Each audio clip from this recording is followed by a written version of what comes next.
You want to know about betrayal? About how people you trusted can stand up in a room full of strangers and smile while they twist the knife.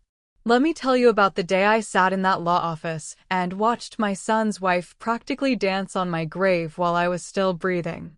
Picture this: mahogany walls, leather chairs that cost more than most people's rent, and the smell of expensive cologne mixing with old money. That's where I found myself on a Tuesday morning in March, surrounded by relatives I barely recognized anymore, and a daughter-in-law who'd been counting my ex-husband's money before his body was even cold. Brianna. Lord, even saying her name leaves a bitter taste in my mouth. There she stood, 5'0" in her designer heels, clutching those papers like they were golden tickets to paradise.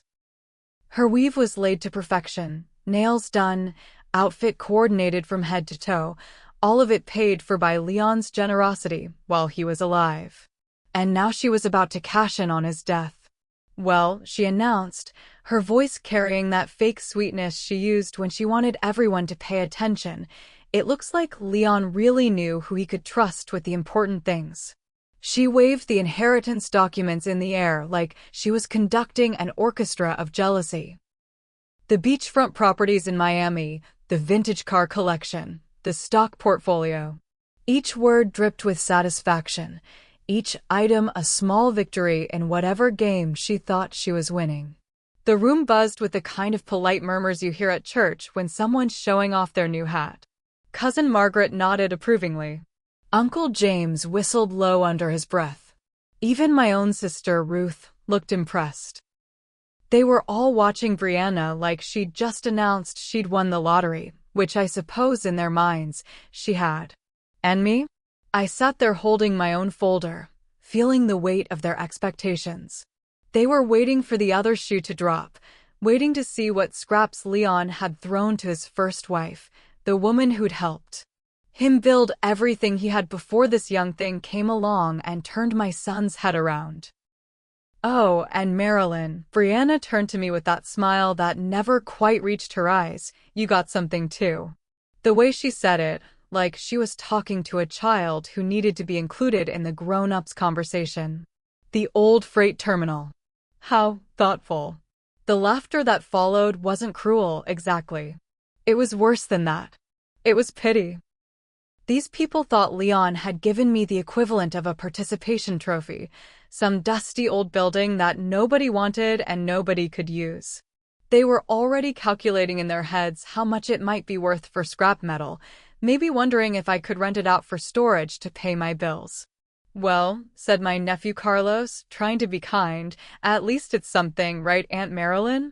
Maybe you can. I don't know, rent it to someone who needs warehouse space.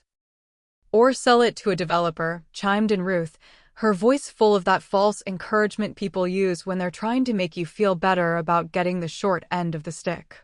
You never know, those old industrial areas are sometimes worth more than you think. I just smiled. Didn't say a word. Didn't defend myself, didn't argue, didn't even bother to correct their assumptions.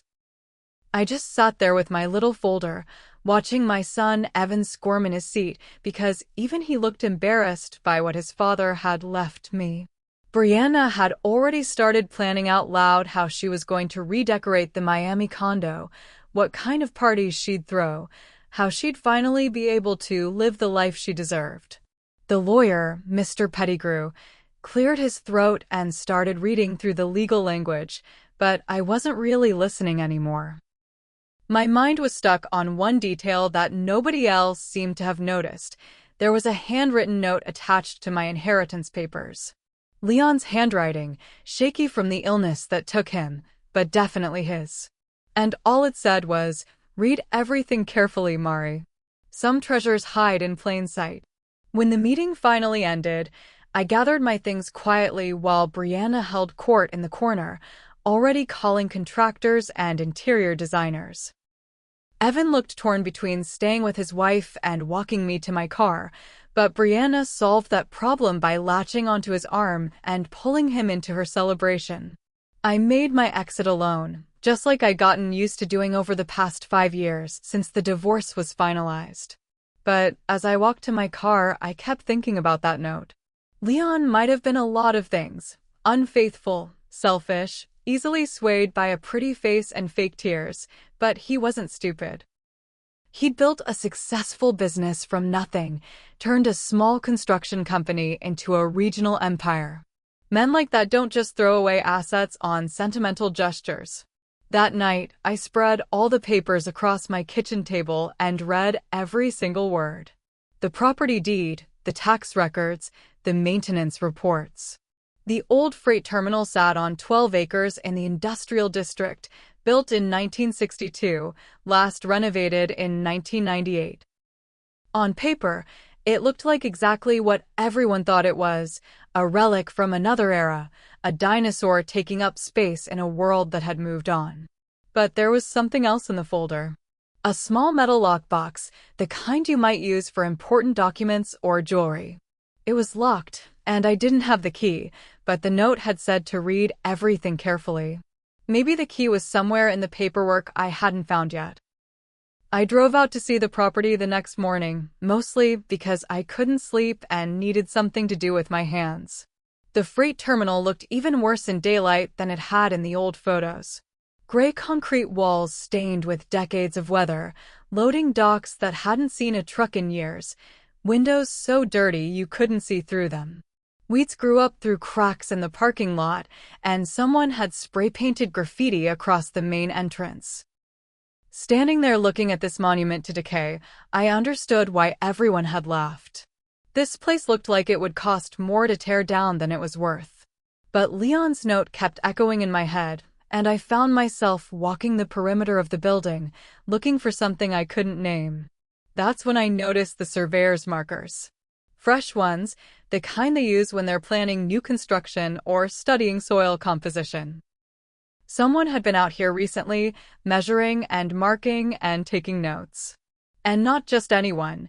These were the expensive markers, the kind government contractors use when they're doing serious geological work. I spent another hour walking around the property, and the more I looked, the more questions I had. Why were there so many markers concentrated near the back of the building? Why did the ground feel warm in certain spots, even though it was still early spring? And why did my ex-husband, who'd never shown interest in anything that wasn't already profitable, suddenly decide to hold on to a piece of property that everyone assumed was worthless? The answers started coming back to me in pieces, like a puzzle I'd forgotten I'd ever seen before. About 2 years ago, Leon had called me out of the blue. We'd been divorced for 3 years by then, barely speaking except when it involved Evan, but there he was on my phone asking if I could meet him at some industrial property to help him understand something about the soil. I should have hung up. Should have told him to ask his new wife or hire a professional consultant. But I was curious and maybe a little lonely, and my background in civil planning meant I actually knew something about soil composition and land use. So I'd driven out to this same freight terminal on a Saturday afternoon and spent 2 hours walking around with Leon, pointing out signs that most people would never notice. The ground temperature variations. The way certain sections of concrete had settled differently than others. The small vents in the foundation that suggested someone had been monitoring underground pressure at some point. I'd explained to Leon that these were all signs of geothermal activity, underground heat sources that could be significant if they were stable and predictable. So this could be valuable, he'd asked, taking notes in that little leather notebook he always carried. Potentially, I'd told him. If someone wanted to develop geothermal energy systems. But you'd need proper surveys, environmental impact studies, permits from 6 different agencies. It's not a quick flip, Leon. It's a long-term investment that takes patience and planning. He nodded and asked a few more questions, then thanked me and driven away. I'd assumed he was just exploring his options, maybe thinking about selling the property to someone who specialized in that kind of development. I never imagined he was planning to leave it to me. But now, standing in that same spot 2 years later, I was starting to understand what Leon had been thinking. And when I got home and opened that metal lockbox with the spare key I found taped under the kitchen sink, the same hiding spot Leon had used for 20 years, everything became crystal clear. Inside the lockbox were documents that Brianna had never seen. Geological surveys commissioned by the State Energy Department. Environmental assessments that confirmed stable geothermal activity.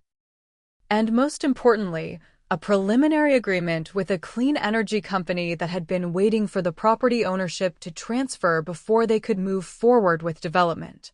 The freight terminal wasn't worthless. It was sitting on top of a natural resource that could generate steady income for decades. Leon had known this for 2 years, had done all the preliminary research, had even negotiated the basic terms of a partnership. He'd left me the only asset that would actually take care of me in my old age, while giving Brianna a collection of pretty things that would drain her bank account faster than she could fill it. And he'd done it knowing that I was the only one who would understand the real value of what I'd inherited. Brianna would have seen the geological surveys and thrown them away, assuming they were just more paperwork to file.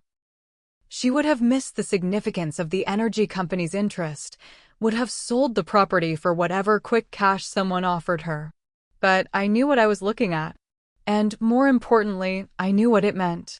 While I was connecting these dots, Brianna was busy living her best life on social media. Instagram stories of champagne brunches, Facebook posts about her new chapter of luxury, Twitter updates about shopping for furniture for the Miami condo. She was so busy performing wealth that she didn't notice the bills starting to pile up. Property taxes on beachfront real estate aren't cheap. Neither are the HOA fees, the insurance premiums, or the maintenance costs for vintage cars that need climate-controlled storage. The stock portfolio that had looked so impressive on paper turned out to be invested in a company that Leon had quietly been divesting from for months before he died, knowing it was headed for bankruptcy. But Brianna was convinced that wealthy people always found a way to make things work. She took out loans against the properties, used credit cards to cover the immediate expenses, and kept spending like the money would never run out. After all, she'd inherited millions of dollars in assets. How hard could it be to manage? 3 months after the reading of the will, I got my first call from the energy company. They'd been waiting patiently for the ownership transfer to be completed, and now they were ready to discuss the details of their proposal. I spent an afternoon in their offices, reviewing contracts and timelines and revenue projections that made my head spin. The geothermal resource under my property could support a small-scale energy facility that would provide power to several hundred homes while generating enough licensing fees and revenue sharing to cover my living expenses for the rest of my life. It wasn't flashy money, wasn't the kind of wealth that bought you beachfront condos and sports cars. But it was steady, sustainable income that would only grow more valuable as the world moved toward renewable energy. By summer, Brianna's Instagram posts were getting less frequent and more defensive. The vintage cars turned out to need restoration work that cost more than they were worth. The Miami condo had foundation issues that the previous inspection had somehow missed. The property taxes on multiple luxury assets were eating up more money than the properties were generating in value.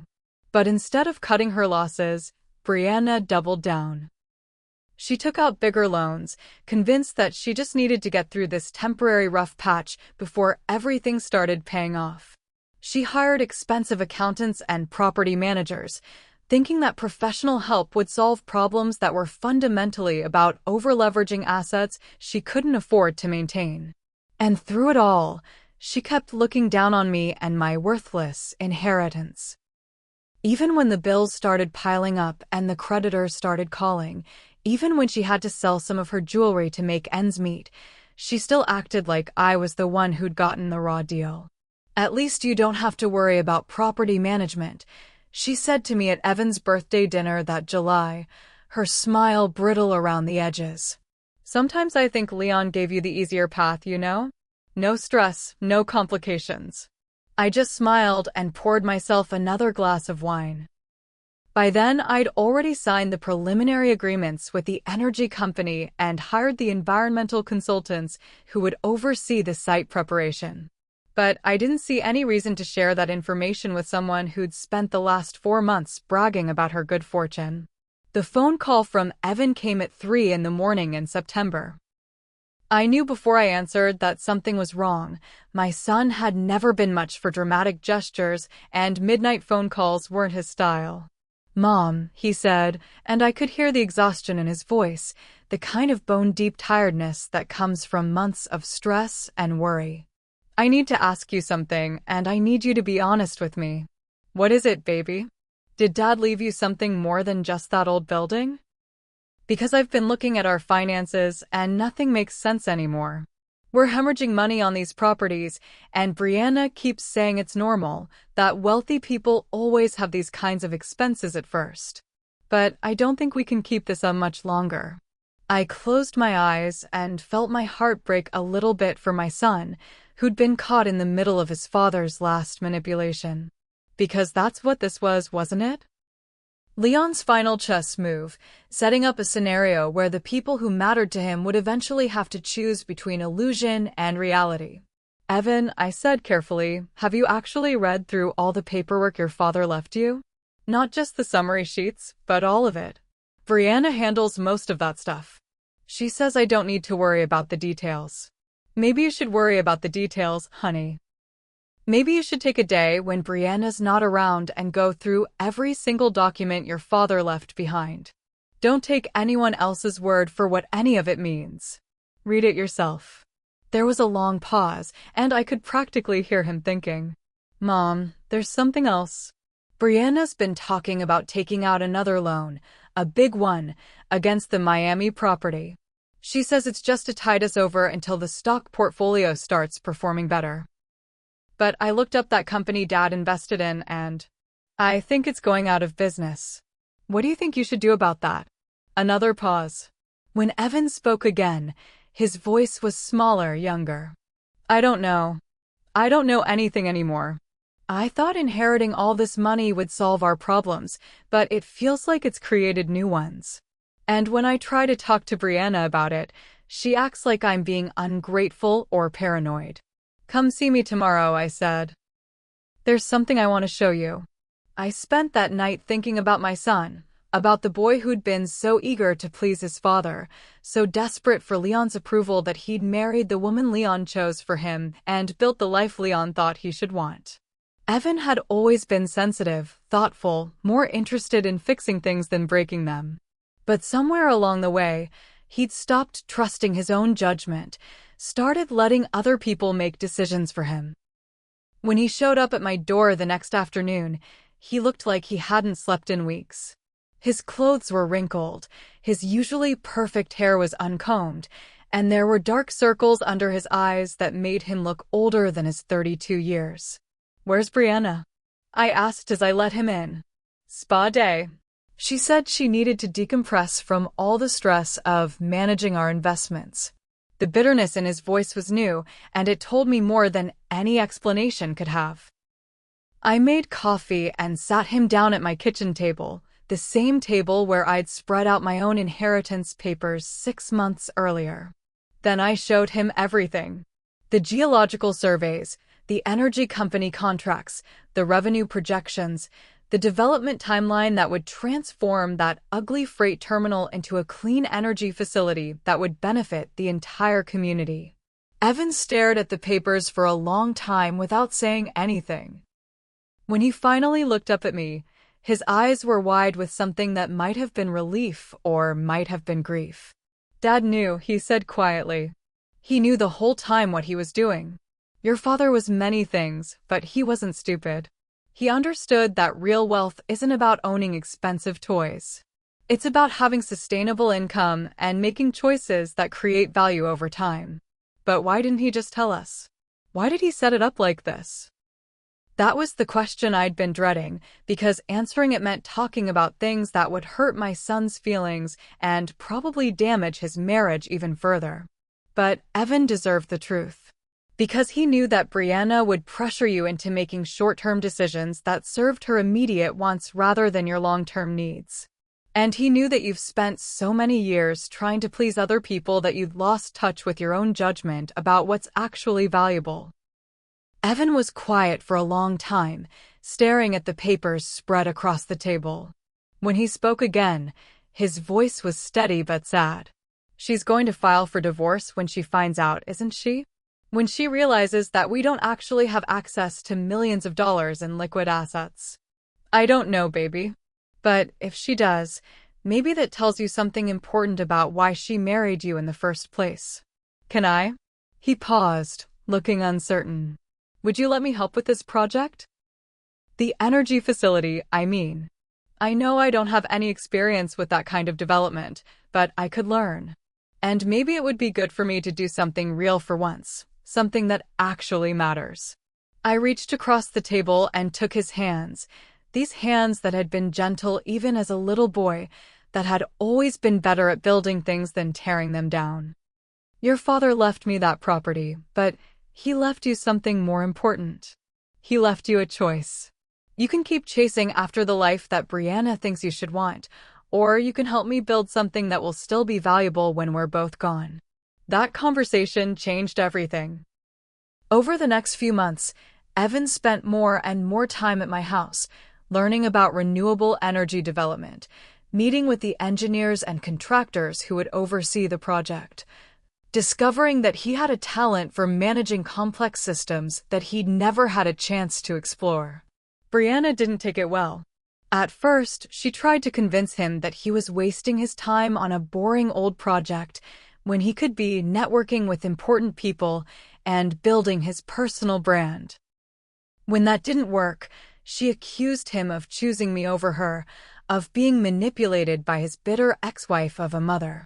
The final blow came when Brianna realized that the stock portfolio had indeed collapsed, that the property maintenance costs were going to continue draining their accounts indefinitely, and that Evan was serious about walking away from the lifestyle she'd expected to maintain.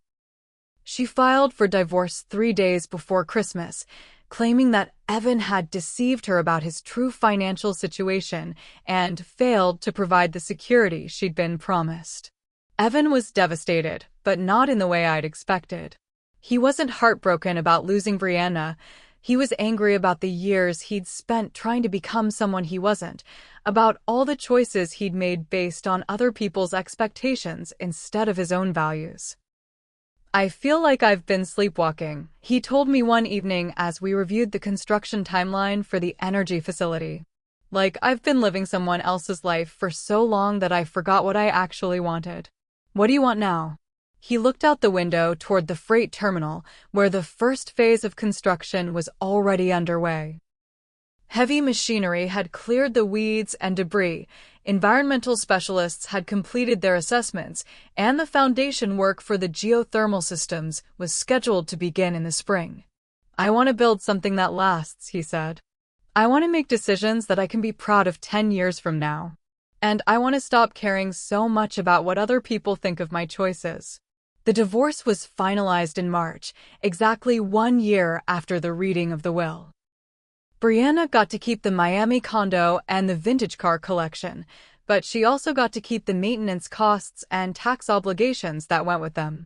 Evan kept his freedom and his partnership in the energy project, and I kept the satisfaction of watching my son rediscover his own strength.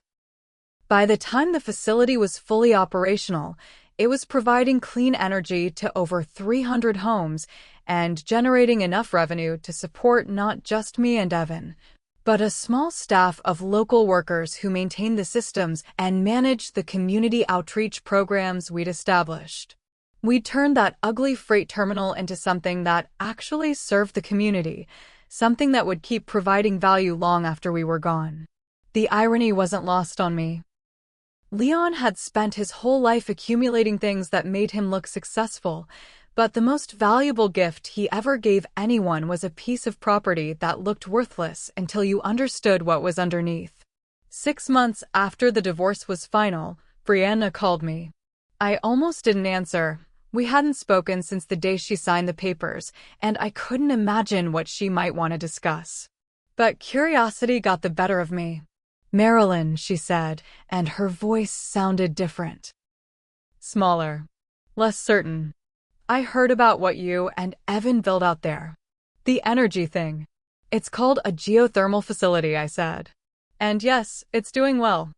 I was wondering if. I know we haven't always gotten along, but I was hoping maybe we could talk. About business, I mean. I have some ideas about investment opportunities that might interest you. I almost laughed. Almost. But instead, I just felt tired. Tired of games and manipulation and people who only showed up when they needed something. Brianna, I said, I think you misunderstood what happened here.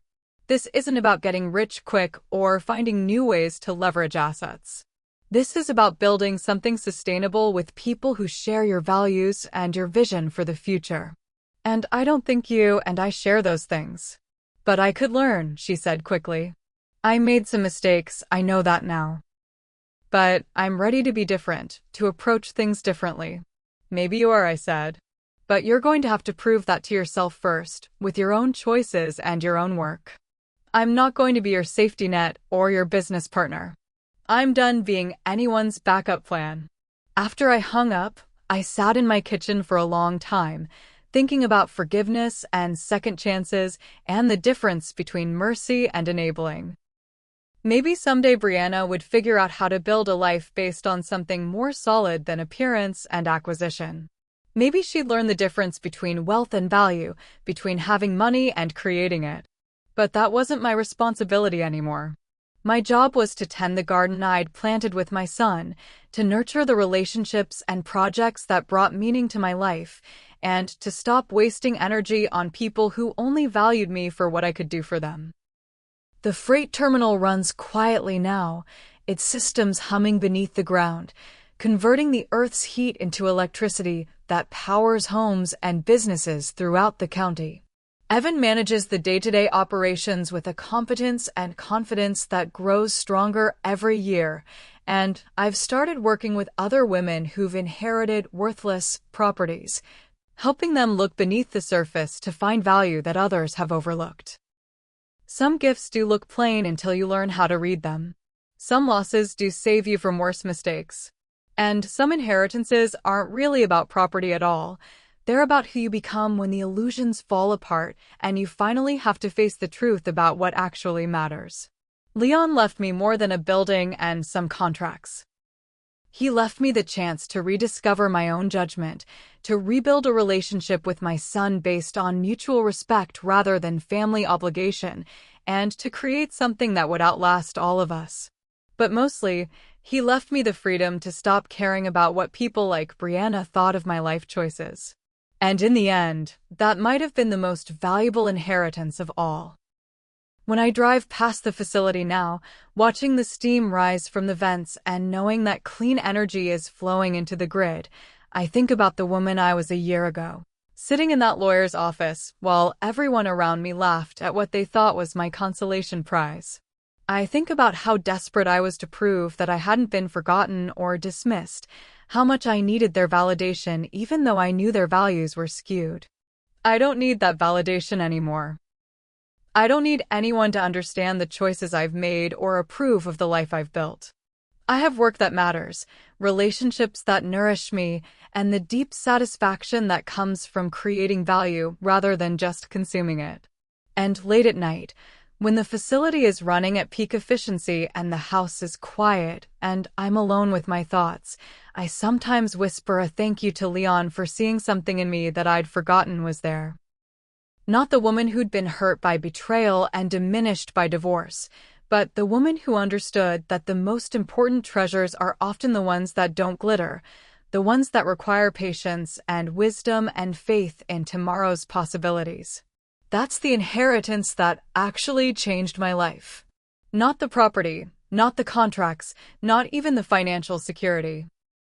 The reminder that I'd never stopped being someone who could build something beautiful from what others had dismissed as worthless. And that, more than any beachfront condo or vintage car collection, is wealth that no one can ever take away from you.